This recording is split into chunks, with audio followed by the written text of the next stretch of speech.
ভাই, জেল যাবার প্রসেস কি রে? ভাই, অনেক লম্বা প্রসেস। প্রথমে তো ক্রাইম করতে হবে, তারপর পুলিশ বাড়ি এসে ধরে নিয়ে যাবে, তারপর লাঠি চার্জ করবে, তারপরে খাবার দেবে। বাবা, ততক্ষণে তো খাবার ঠান্ডা হয়ে যাবে। হুম, কিন্তু চ না, কিছু একটা করি, একটা ক্রাইম করি। চ।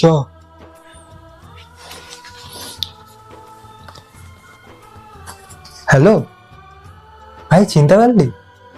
সেই 9 বছর আগে তুই আমাকে কলেজে গালাগাল দিয়েছিলিস। এখন না আমার খারাপ লাগছে।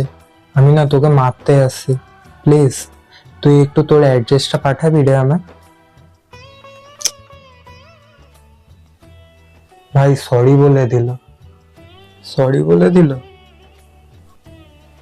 আর কিছু করা যাবে না। হুম, খেটেই খেতে হবে, পা চেটে নয়।